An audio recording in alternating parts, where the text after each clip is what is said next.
Welcome back, pro wrestling fans. Welcome back, IWC. It's your old buddy, the Guardian of Chaos, Big Daddy. And I tell it like it is.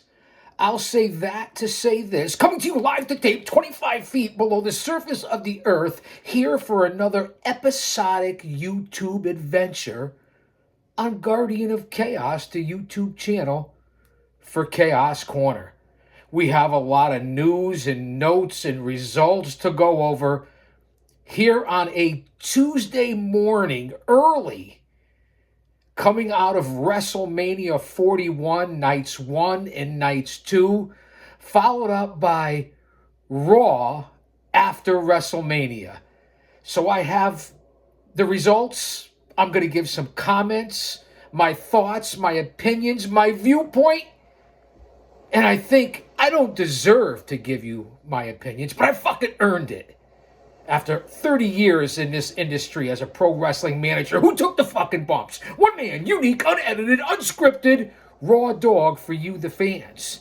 Shout out to my mods, the OTS Tribal Queen, and my brother from another mother, Austin Nance. Now, we already know that we're going to have mechanical AI issues here from that female voice that I have heat with because she's always stepping on me and interrupting me. So before we even get started, I want to let you guys know I'm the old man brand, the over 50, over 60 demo god. My over 50 years as a researcher, a scout, a historian, an agent, a producer, a sweeper of floors, a seller of tickets, a promoter. That's right. A smark. And a mark. I said it, because we're all marks at one point or another. I'm going to jump off all the other social media platforms. Meet me back here for WrestleMania 41 and Monday Night Raw results.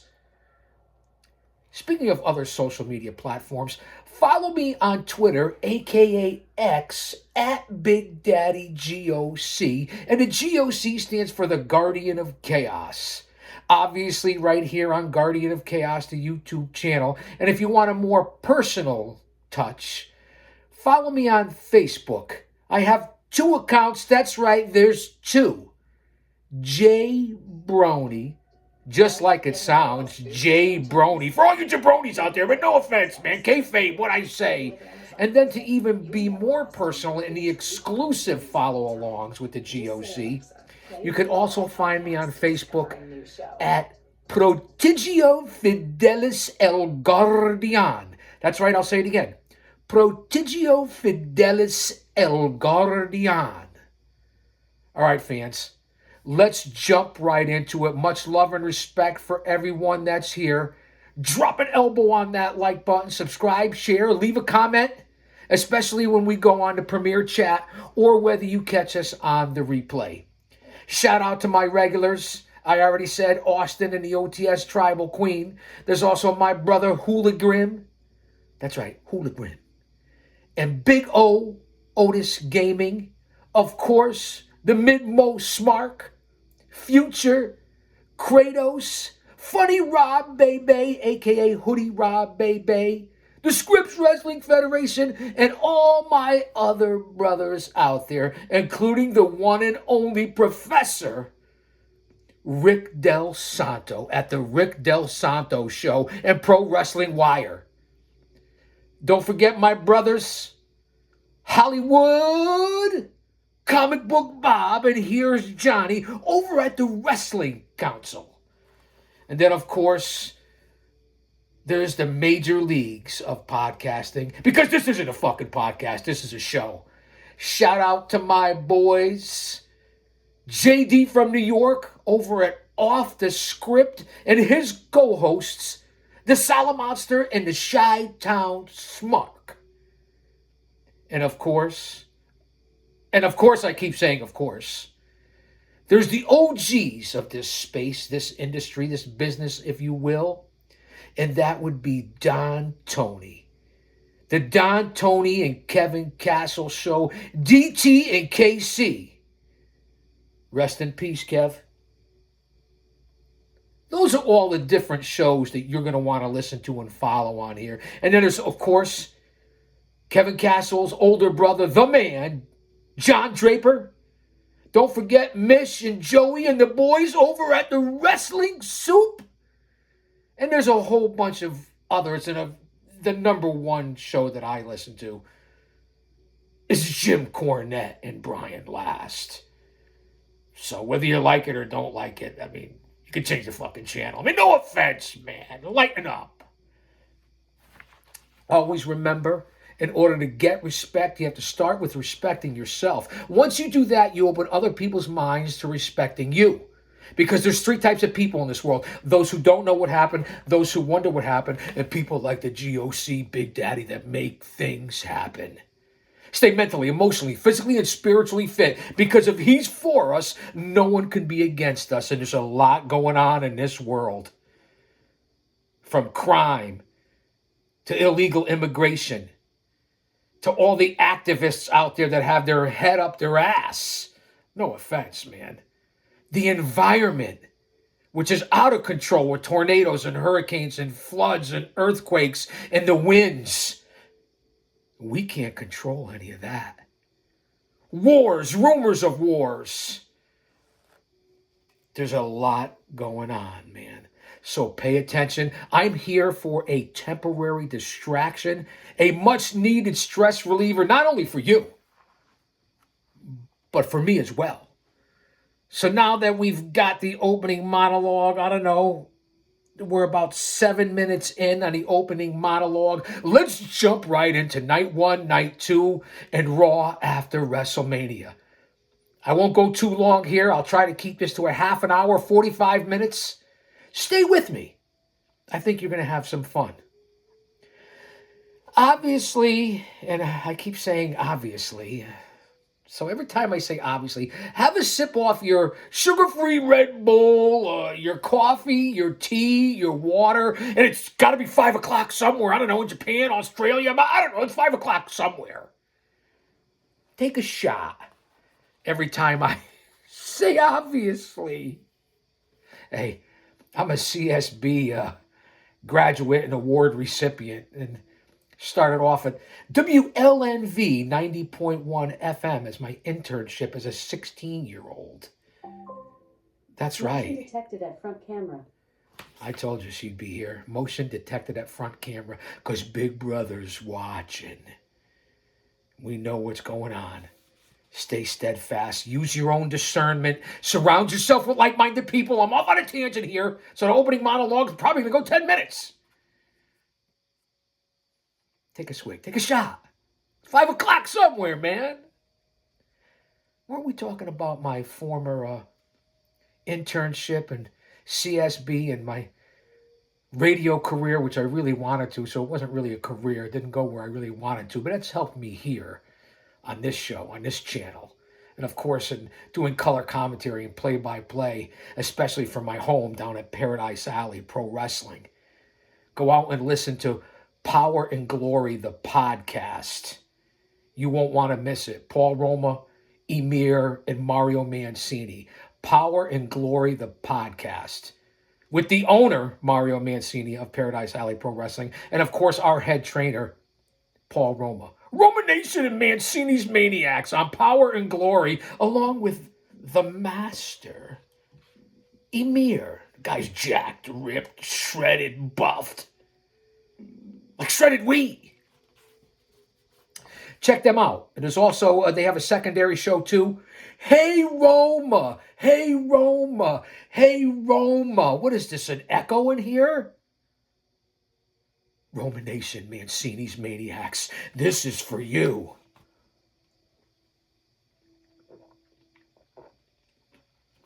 Speaking of that, I can't wait to talk to Mancini because Roma and Mancini just got back from WrestleCon out in Vegas. What happens in Vegas stays in Vegas, man. I haven't been out there since 2015. So I'm going to have to hear a lot of stories from WrestleCon for WrestleMania weekend. And again, I want to jump into this here. I don't want to get too crazy talking about my short-lived radio career, but I always loved radio. Town to town, up and down the dial. Maybe you and me were never meant to be.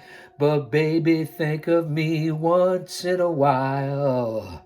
I'm at WKRP in Cincinnati. Town to town, up and down the dial. No? Too much? Too early? Too soon? A little throwback, a little retro here on the GOC, because this is a history channel, basically. You come here to learn things and facts.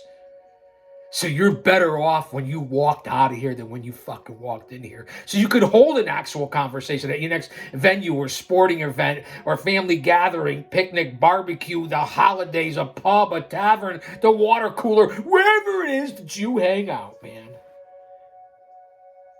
Hopefully I won't have to do this in 2 parts because you never know how it's going to end here. I keep everybody on their edge of their seats. I hope so. It's an extravaganza, a bonanza. As I ramble on,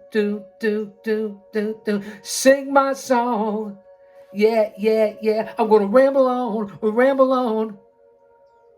Lord, I was born a rambling man, trying to make a living and doing the best I can. When it's time for leaving, I hope you'll understand that I was born a rambling man. What, man? All right, night 1. Las Vegas. Viva Las Vegas. Viva Las Vegas. Viva Las Vegas. I'm trying here, man. It's been a few days or so that I've been on here. And being live, because this is live. You guys get it, right? I'm live, but I'm taping it at the same time. And then fucking, you guys understand. I apologize for the cussing, man. Allegiant Stadium where the Raiders play. Night 1. No particular order. I try to keep it in order. But we start off with the World Heavyweight Championship, a.k.a. the second belt, maybe even the third belt that was created recently. I get it. Jey Uso. Yeet. I guess, right? Samoan Dynasty. This has been a long-running feud between Uso and the World Heavyweight Champion Gunther. Walter. The former Walter. Gunther, Walter. Who to me is one of the top stars in pro wrestling today. That's just my opinion. I'm really a big Gunther fan. And fans, if we cut off in the middle of this out of nowhere, come back because we'll have a part 2. Again, I don't know what's going to happen here with technology. You see what always happens here, right? David T., are you out there? Austin? Jen? I know that you are. So, and again, I'm getting stepped on. Ignore that voice. I hear voices in my head. We'll get on to him later on.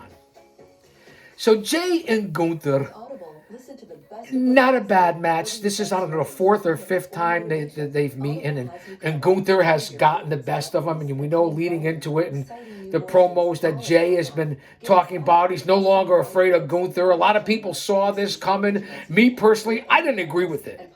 Uso's a good wrestler. He's been around forever. He's got the lineage. Usos as a tag team were tremendous. And they've broken off and main event, Jey Uso, okay. No disrespect, because the Samoan Dynasty has helped me and been gracious to me throughout my whole journey in pro wrestling. I can't thank the Samoan Dynasty enough. You got that, right, Us? I really, really am humble, and I mean that from the bottom of my heart. Nothing but love. But to have Gunther lose to his same move that he's been applying to Jey for weeks and months now, Gunther looked so weak in this bout. He tapped within like 5 seconds. Now, Jey Uso's got to be, I don't know, barely 6 feet, 6'1", maybe around 205, 210, I'm thinking. Gunther is about, 6'4", maybe 6'5", probably a solid 250, 260. Can hit like a locomotive. You got momentum with this guy, or have momentum. I get it. I got to use proper English. He's a star. Maybe you don't think this hurts him. And then, that he came out last night and went after Michael Cole and then slapped the shit out of that annoying Pat McAfee and damn near choked him out. McAfee may be great on College Game Day and whatever else that he did, but to me, he's annoying as fuck, man. He just is. And they give him a lot of push and a lot of play, and I get it. Mainstream guy, I understand. So we know what Gunther did last night on Raw. I'm getting ahead of myself. Jey Uso is your new World Heavyweight Champion, which is, listen, that's great for him. Congratulations, Uso. It really is earned. Not deserved, earned. You earned it. But is this the spot that we put Jey Uso in at the expense of Gunther? I guess you can go anywhere with Gunther right now, but I personally didn't like it. The match was okay for what it was. I did not like that Gunther tapped. You could have did it at least a different way. I wasn't happy about the outcome or how he tapped. But if you're going to give it to Jey because everybody in the IWC, all you geeks and goons and neckbeards and mouth breathers and virgins and those with the brain of a dehydrated baby, I mean, no offense, man. It's not my fans, not my viewers, not my subscribers. I'm just saying. I give you the good, the bad, and the ugly here on Chaos Corner. So, World Heavyweight Champion, not a lot of people were surprised, but I was disappointed, especially, as I repeat myself here, of tapping out so quickly. He looked weak. And can I say this, and it's not just about Jey Uso, because it's in the WWE, it's all over in the AEW. Why the fuck are the talent, the stars, the workers, the guys and the gals, why are you wearing jewelry in the ring during a match, a bout? I don't understand it.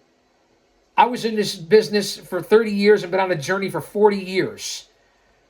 If I ever, you want to wear earrings and chains and whatever else it is for your gimmick to get you over, I understand. You think it makes you look good. You want to be très chic, bougie, whatever. Wear it to the ring, take it off. I see it with more stars today and talent today than you can imagine. It's ignorant. It's dumb. It's not paying attention to detail. You could easily get injured.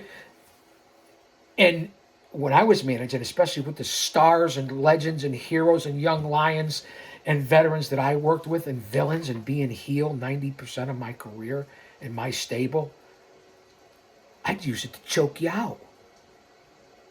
I'd use it to injure you. I'd use it as a weapon, a foreign object against you. I don't understand why it's allowed by management and why the workers are doing it. If you leave it up to the boys, they're always going to fuck something up. You guys know that, right? Telephone, telecommunications, telewrestler.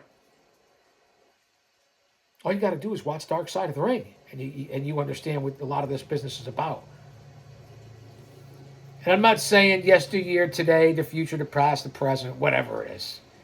So there we go. Your new World Heavyweight Champion, Jey Uso. We go on to the tag team match and the tag team division, which is a forgotten section of pro wrestling, a forgotten group, a forgotten storyline. When in the 70s and especially into the 80s, it was the major player selling out, putting asses in seats, depth in the division.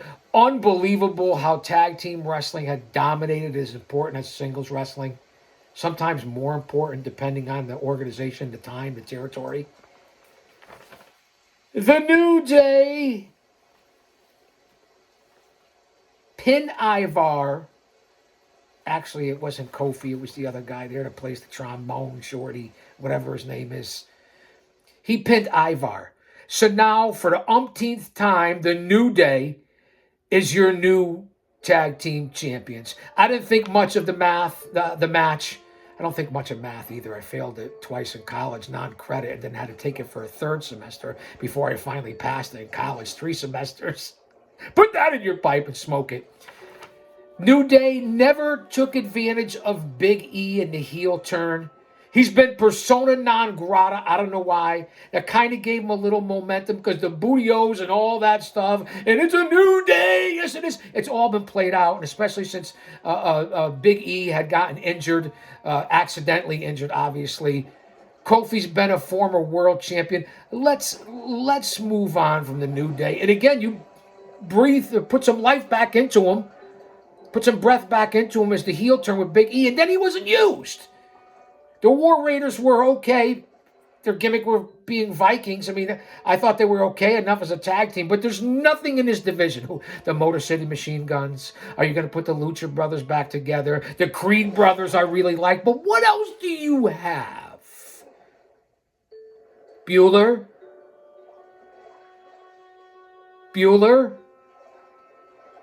Anyone? So I get it. I didn't think much of it, but the New Day are your new tag team champions over the War Raiders. We had Jade Cargill and Naomi, and that rivalry and the whole assault and everything that's going on. Jade still, physical specimen, still is not ready to be a primetime player yet. She can't really register or sell that good.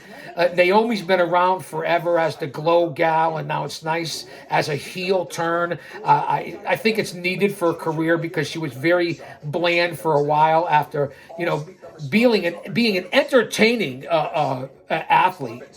But you just really had to change it. Let's see where they go forward with her here. And you're still going to push Jade. Jade ended up with her finisher. She pinned Naomi. And where do you go from here with Jade, who still needs work? You're going to throw her out into the deep water and continue to let her swim? What are you going to do with Naomi? Where's it going to go with her as she stays heel? You could work her into something, I'm sure. She's a veteran, been around for a long time. I didn't think much of the match. I really didn't. And I respect anyone and everyone that's ever stepped foot in the ring, whether it's for one match or a 20-year career. I mean, you guys know that. So I don't have to explain that, but I just did. Jacob, the Samoan werewolf, Fatu. Unbelievable. Perhaps the fastest rising, growing star in all of the industry and the business, along with Braun Breaker. We'll get on to that. And there's maybe a name or two that I could also throw in there. But are these guys amazing? Stars that came right in. I mean, you really think about it and what the WWE is doing right now. I don't agree with a lot of it. Trust me. Not crazy about today's business, but I'll give you the things that interest me. Fatu and LA Knight Eli Drake, yeah. Who, in my opinion, in great shape. He's an older guy, a great athlete. He's been around. He's kind of earned it. There's no two ways about that. The fans pop for this dude wherever he goes. I'm not really sure what's selling it because he's kind of like a cross between Stone Cold or The Rock, or definitely using similarities to Stone Cold. So he's over, man. They gave him a shot. They misused him. He's the United States champion. But now he is yesterday's news, tossed like a salad, tossed out like garbage. Persona non grata, as I always say. And this was the right time to give the title to Fatu. Jacob is unbelievable. He was unbelievable in MLW with the Contra. He's got nothing but going to the moon in this company. It really is unbelievable and what this guy can do physically in the ring. You've seen nothing yet if you know anything about Jacob Fatu. And the Samoan dynasty continues to roll. The Bloodline story, which carried this company for a couple years, is kind of split off. Who knows where you're going with the Usos? Who knows where that the Jay's the heavyweight champion right now, the second heavyweight champion. Maybe even the third, because there were two belts that were tied into the Undisputed. But you guys get it. It's one of my pet peeves. This guy is incredible. And he's dangerous. And he comes across as legit. And he is your new United States champion. He pins LA Knight, who again has really got the push. And you can't disagree with the fans. You got to go with what the fans say. The pops this guy gets, still mind-boggling to me. He's a solid performer, a solid athlete. I think an imitation, to be quite honest with you. I'm just telling it like it is. That's what I do. But right now is the time for Jacob Fatu. Just like when Braun Breaker Steiner won the title, everyone was like, oh, too soon, too early. What are you doing? It's a rush job. He's only been in the business 4.5 years. Some people have it, some people don't. Some people get it right from the rip, right from the muscle. Steiner Breaker did. Jacob Fatu does. These are the times to put the belts on these guys and let them fly. It's just that simple. So great move. I'm happy to see it. The Samoans dominated here in the beginning with Jay becoming the world champion and now Jacob as the United States champion. We go on to, no me jodas, marico, muévete, culo pendejo. No offense, man. They know what I say. Lighten up. El Grande Americano against Phoenix, who hasn't quite come in with the fanfare yet or the impact as his lucha brother, Penta, who's really taken off like a Tasmanian devil here in the WWE. What a presentation as a solo wrestler when he was predominantly tag team. Now, this whole El Grande Americano thing, I really didn't go for. He's not a luchador. He could be used so much better. I've said that perhaps Shorty G here, Gable, is one of the best workers and wrestlers in the business. He's along the line of the amateur backgrounds of your Kurt Angles, your Brock Lesnar's, your Shelton Benjamins, your Steiner brothers. I can go on of what Gable is. Little sloppy. He had the leg lock, the ankle lock from the opposite side. I'm not crazy about the whole going back to the luchador and what they've been presenting. I'm just not. Chad Gable, I think I called him Dan Gable, is an unbelievable worker. You got to do something with him. I like when he's with the Creeds. But I kind of like that angle. Gable's capable of so much more. I know he's short in stature, but he's a fire plug. And for Phoenix, what you did with Penta, you came in and made him into a star, and he was able to go over. And with Phoenix, I feel like not as much. Maybe Penta took some of that luster away coming in first since they didn't come in together. And then you have them lose.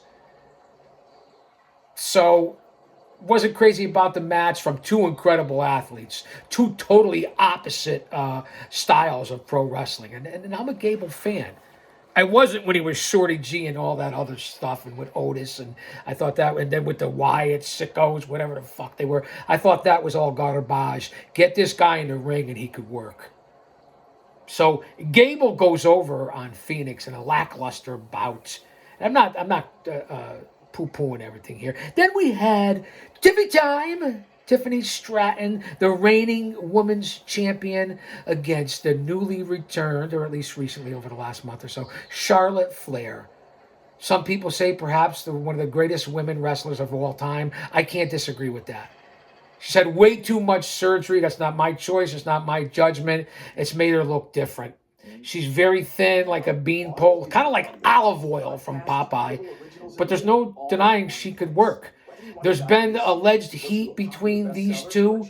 Tiffany definitely could jump in any sort of ocean or water or pool, and with those flotation devices in the front, no offense, I'm just calling it like I see it, she could stay probably float across the Pacific, the Atlantic, Caribbean, wherever you want to go.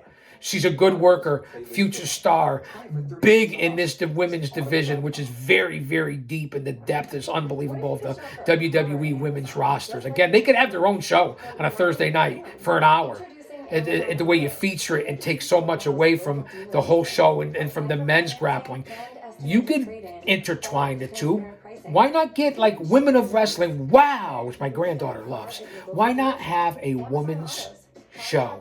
An hour on Thursday nights. I know it's oversaturated, but most of the people out there with the brain of a turnbuckle, all you guys I could smell from here, act like you've touched a pair, if you had a girl before, or maybe gotten a piece. And no offense, man, I'm trying to keep it PG. You guys watch it because of thongs and fishnets and their boobs and their asses hanging out. To me, it's insulting. Wrestling in lingerie, whether it's Rhea Ripley, Tiffany Stratton, all the rest. Stephanie Valcour, I mean, it looks like dental floss between her butt cheeks. And I'm not complaining, but I will complain about this out of respect as a father, a grandfather, you know, I have nieces, so on and so forth. I watch for the athleticism, okay, for their technique, for what they do in the ring, looking at them as athletes. Okay, it's nice to see a little something easy on the eyes, but does it have to be all about that? And like they're really, oh, chaos, the guys wrestling basically their underwear. It's the appropriate wrestling gear. Can we have something a little more appropriate for these women? And listen, I like the gasoline just like the rest of us, okay? But there's a time and place, and let's not make it all about that. And there's legit heat. A lot of people don't like Charlotte, say she might be tough to get along with. Tiffany's the new generation and has certainly shown her value. Tiffany retains and goes over on Charlotte, the Queen Flair. A lot of controversy. This match was a little sloppy. That seems to be the theme in certain areas of night one. For as good as some of the bouts were, some were a little lackluster and didn't really make sense. You probably could have had them on Raw after WrestleMania or SmackDown going into WrestleMania. Tiffy retains and is still the women's champion over Charlotte Flair. Just no flow to the match.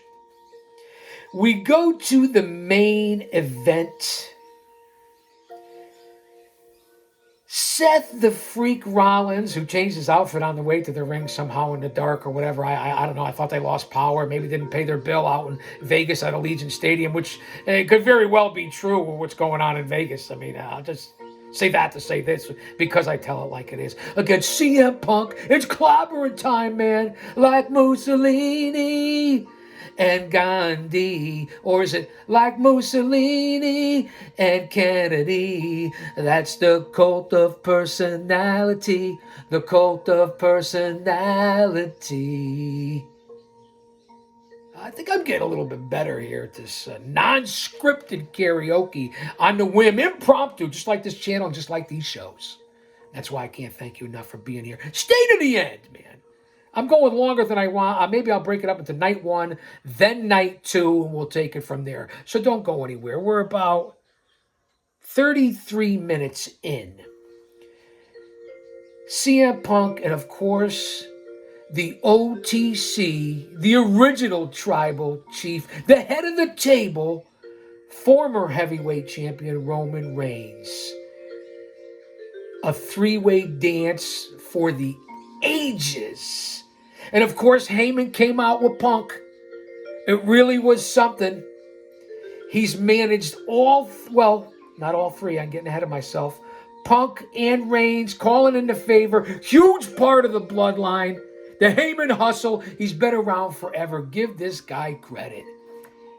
Longevity and what Heyman has accomplished and still to have the energy for it in today's business. Give that man a lot of credit. Yeah, so he shorted and cheated a lot of people. Was, a pathological liar at some points. He's still here and making it work, and he's truly a genius. Perhaps on my Mount Rushmore of managers.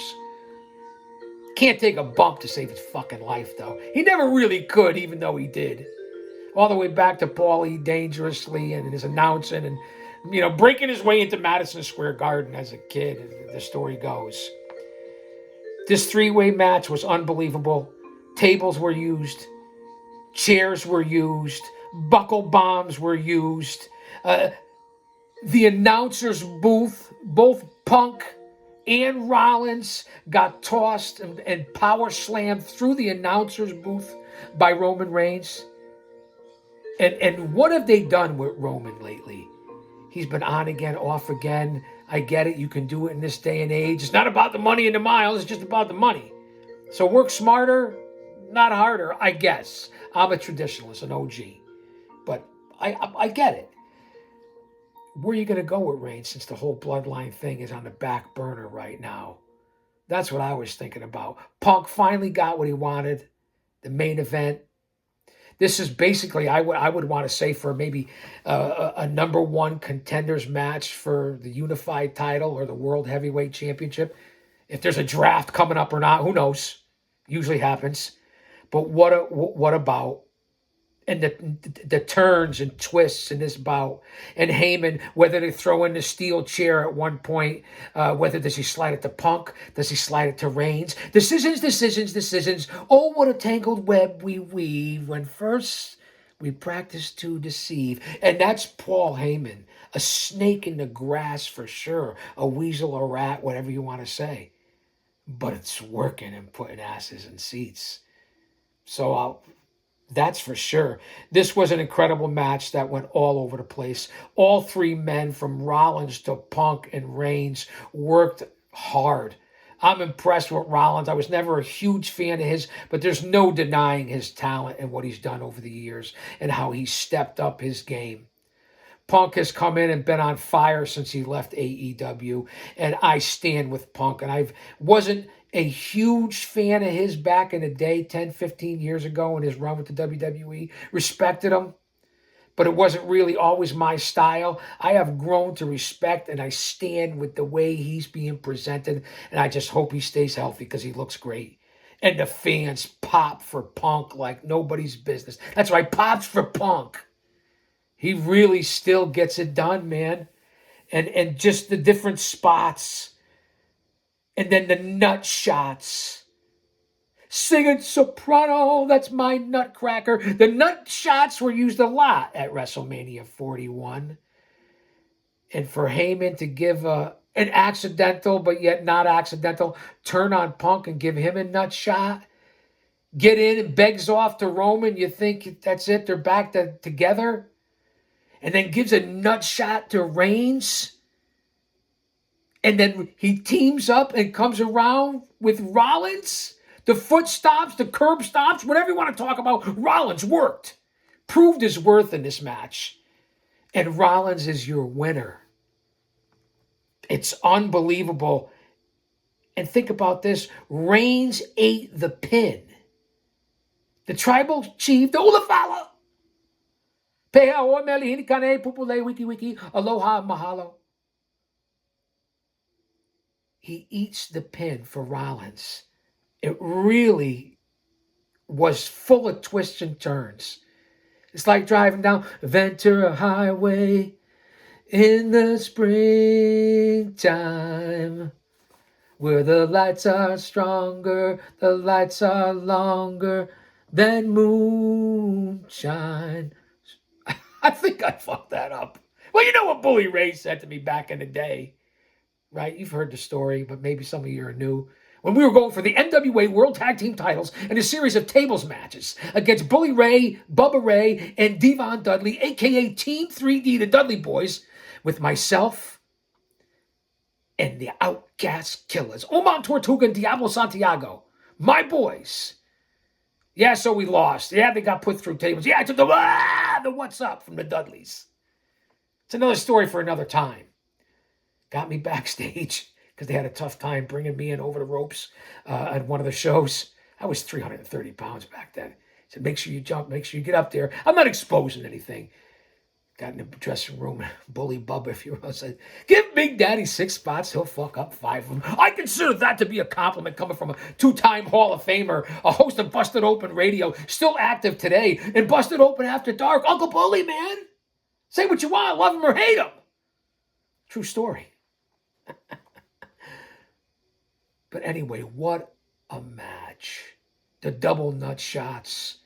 You think that he's going to go. He comes in with Punk. You know, Rollins and Reigns had started off this bout going back and forth, and they were arm in arm, face to face, Punk and Heyman.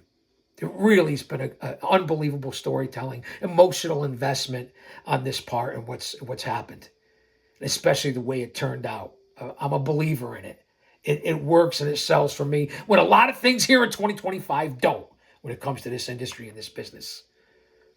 So what about one for the ages? Some people say the greatest of all time. I can't say anything's the greatest of all time. I don't think any of us can. It's all from your perspective and what era and how you were introduced, or if you've even been in this fucking business. So I'll say that to say this because I tell it like it is. Again, those spots through the announcers' tables, it didn't really work out that well for Punk. Rollins pins Reigns. Heyman is now with the Freak, and it was one for the ages. The double nut shots that had you going. Just the facials from Heyman alone. So that's night one from Allegiant Stadium, WrestleMania 41, out in Vegas. Jey Uso is your new world heavyweight champion over Gunther. New Day is the new tag team champions. Jacob Fatu is the new United States champion. Belts were dropping and dripping like gold. Gable, Phoenix. Okay, let's see where we go from there. Jade and Naomi, take it for what it's worth. Tiffy and Charlotte, the women's division is off the chain. And of course, Rollins, Punk, and Reigns. And the Wise Man. That was night one. 1, 2, 3, 4, 5, 6 matches, 7 matches. I don't think I'm missing anything. And again, the jewelry issue sticks in my craw. We're almost 45 minutes here. I'm going to break this up into a part 2. So that's my review of night 1, WrestleMania 41. Come back for my night 2 review in Raw after WrestleMania. Original content on this channel. Drop an elbow on that like button. And I'll say that to say this. Because I tell it like it is. Hi, it's Martha Stewart. You know, Martha Stewart, don't you dare miss it. Come on back.